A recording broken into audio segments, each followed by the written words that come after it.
Oi meninas, hoje eu estou aqui para saber se vocês já tiveram alguma dificuldade na hora de escrever um relatório psicológico.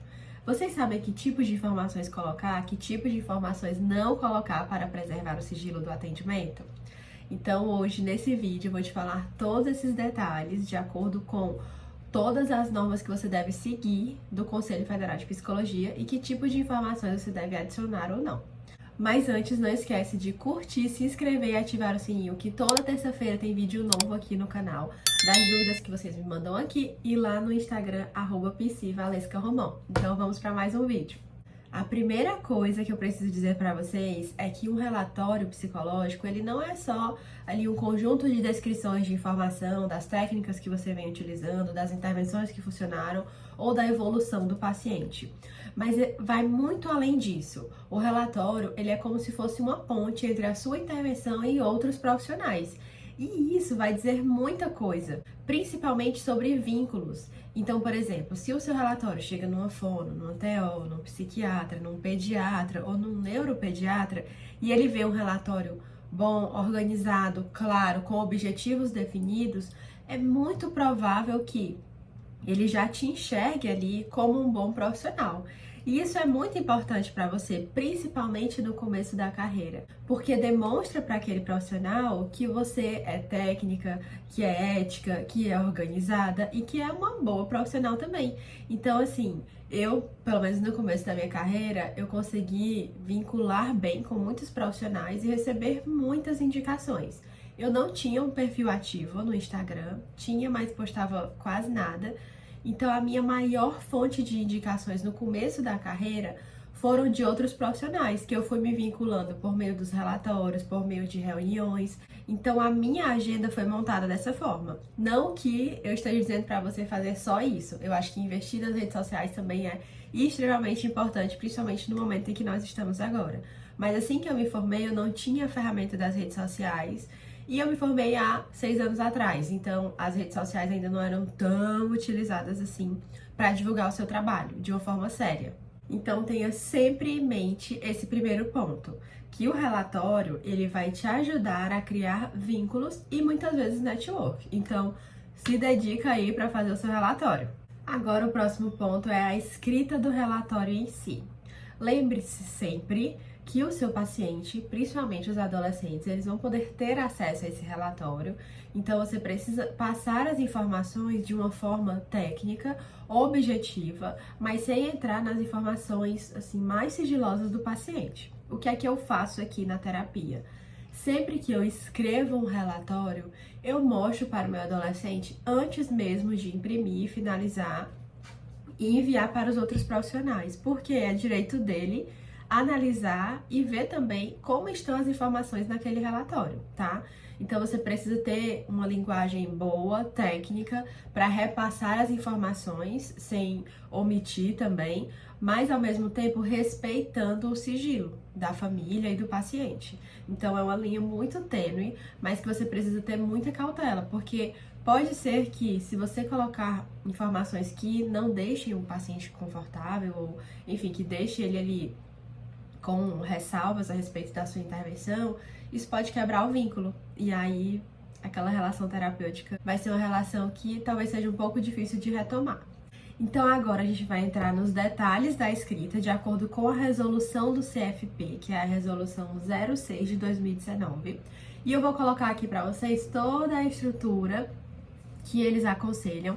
Vou tentar deixar imagens aqui do lado, mais ou menos de como funcionaria essa estrutura num relatório. Então vamos lá. A primeira parte do relatório, eu coloco normalmente uma tabelinha de identificação com os dados do paciente, então nome e idade, o responsável legal, o motivo da solicitação ou do encaminhamento. Isso precisa estar claro.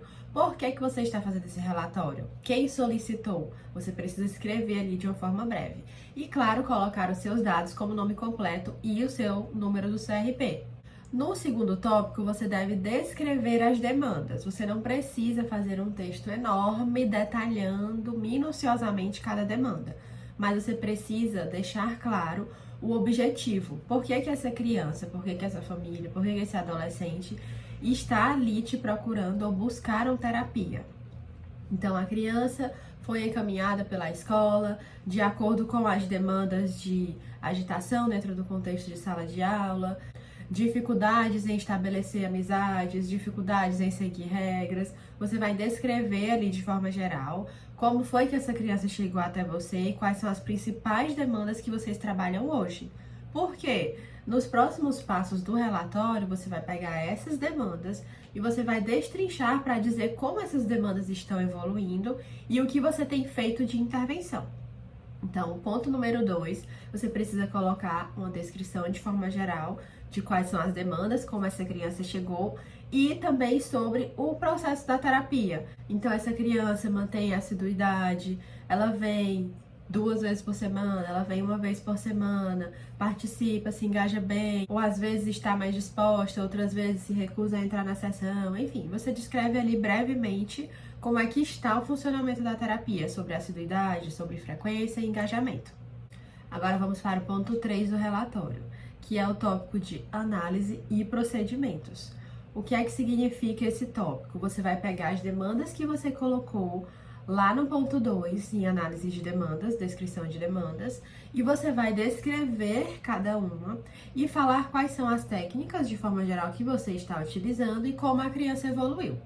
Então, por exemplo, você pode começar explicando como é que normalmente funciona a estrutura da sessão. Então, você pode começar com algo assim: de acordo com as demandas estabelecidas, a sessão tem a seguinte estrutura. Normalmente, iniciamos com acolhimento, em seguida, uma demanda terapêutica e depois uma atividade livre. Enfim, você vai colocando assim de uma forma geral.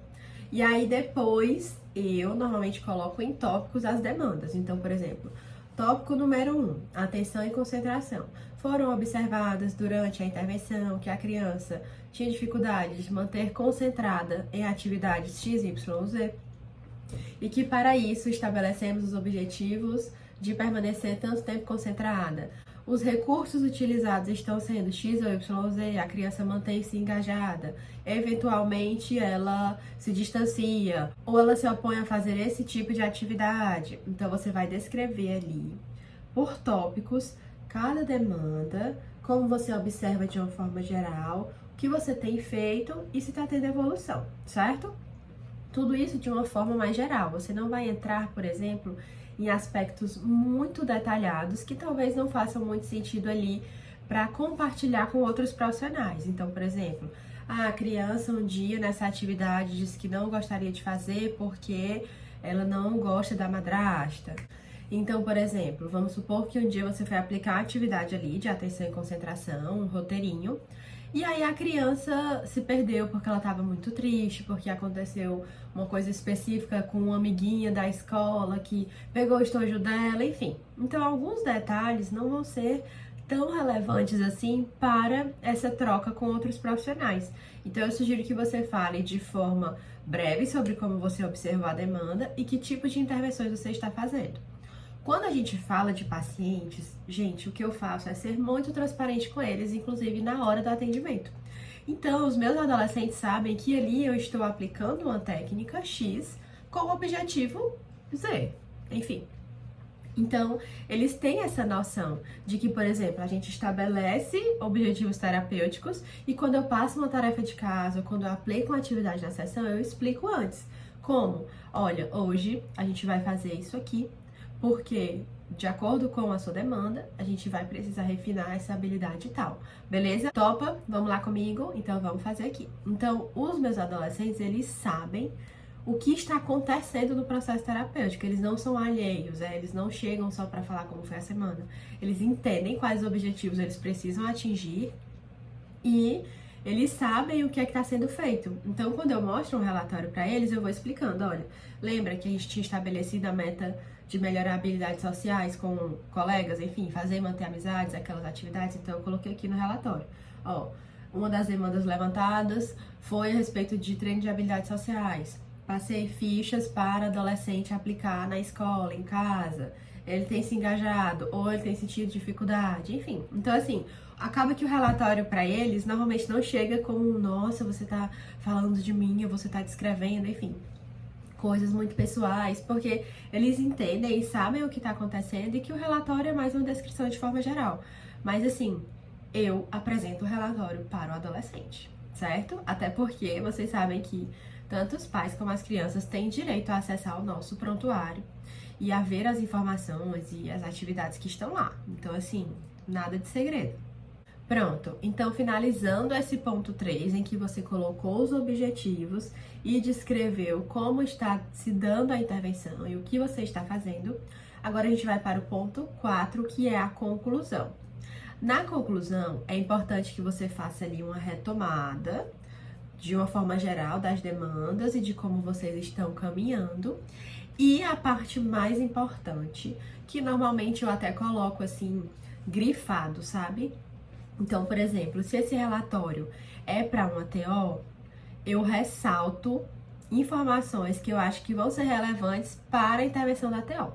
Então, vamos imaginar que você tem uma criança que derruba muitas coisas no chão. Não de propósito, ela é estabanada. Então, assim, você passa uma atividade, ela derruba, aí vai apoiar outra coisa, derruba outra. Então, essa criança provavelmente ainda não tem um bom controle motor ou uma noção sensório-espacial. Então, para, por exemplo, essa criança, eu colocaria na conclusão que a criança vem apresentando dificuldades em ter essa dimensão sensório-espacial, a noção do próprio corpo, muitas vezes derruba objetos, muitas vezes tem dificuldade em se organizar na mesa de atendimentos. Então, eu sei que são demandas que a TO poderia me ajudar. Então, eu coloco ali, no final, essa ressalva de informações sobre o que eu acredito que ainda precisa de uma maior intervenção e evolução e que pode estar, inclusive, refletindo ali no acompanhamento psicológico. E aí eu vou grifando, gente, eu vou colocando realmente assim, sublinhado, sabe? Então, apresenta, nanana, aí eu vou e sublinho, porque muitas vezes acontece do profissional ler ali, nanana, e aí ele vai já no final e olha, por exemplo, aquela informação específica, tá? Então, às vezes o profissional não tem tempo de ler todo o relatório minuciosamente antes do atendimento. Então, se você colocar ali, por exemplo, direcionando a informação para o que você precisa, então, por exemplo, olha, vou pegar aqui um outro exemplo de paciente hipotético.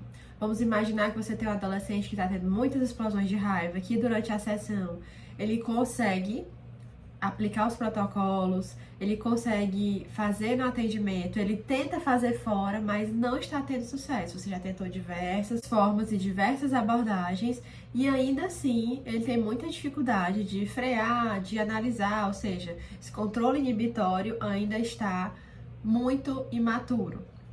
Então, você colocando essas informações, muito provavelmente um neuro ou psiquiatra vai analisar se talvez seja necessário para que o paciente tenha um melhor estilo de vida, iniciar uma medicação até ele estabilizar esse comportamento. Então, vamos aqui receitar medicamento X, né, risperidona à noite para que, enfim. Então, você precisa saber que informações são as mais adequadas para colocar nessa conclusão e chamar a atenção desse outro profissional que vai ler o seu relatório. Então, claro que tudo isso de uma forma técnica e pessoal, sem juízo de valor, eu acredito que esteja tendo dificuldade aqui. Você tem que colocar coisas técnicas e embasadas para que esse relatório ele tenha um impacto positivo na vida do seu paciente. E por isso, agora eu vou dar mais 2 conselhos para a gente finalizar o vídeo de hoje. O primeiro é que evite palavras como extremamente agressivo, expressões na verdade, extremamente agressivo, muito difícil ou que é muito problemático. Evite. Coloque em termos técnicos. O adolescente ou a criança possui frequentemente explosões de raiva, dificuldades no manejo, dificuldades na autorregulação emocional. Então, seja técnico, certo? E a segunda dica é que tente sempre entrar em contato com esses profissionais, enfim, para enviar o relatório antes. Você pode solicitar até o número da secretária para enviar antes por e-mail, para que o profissional leia e consiga ali talvez fazer uma intervenção melhor, uma intervenção mais eficaz. Eu estou sugerindo isso porque eu sei que muitas vezes a gente não consegue se reunir, não consegue trabalhar realmente junto em equipe da forma como seria o ideal. Caso isso aconteça, maravilhoso, se reúna com esse profissional, vá ali conversando com ele, trocando figurinhas, ideias sobre quais as suas percepções. Mas caso não aconteça, caso seja um profissional mais difícil de acessar, converse com a família, pergunte se pode enviar antecipadamente ou se pode entrar em contato para solicitar esse envio antecipado, porque aí só quem ganha é o seu paciente. E no caso, você também, porque a evolução dele vai ser o seu sucesso na intervenção. E é isso, meninas. Espero que esse vídeo tenha te ajudado e que você consiga agora escrever o seu relatório com muita calma, cautela e de uma forma profissional. E se esse vídeo te ajudou, curte, comenta e compartilha. Nosso canal está crescendo e eu tô muito feliz com isso. Tô gripada, mas eu tô aqui porque o meu objetivo é que toda semana a gente tenha vídeo novo no canal. Então, tô assim me esforçando muito para manter essa frequência e eu tô muito feliz com o engajamento de vocês aqui. E ver o nosso canal crescendo tá sendo muito satisfatório para mim. Então é isso, meninas. Muito obrigada pela parceria de sempre. Um beijo e até o próximo vídeo.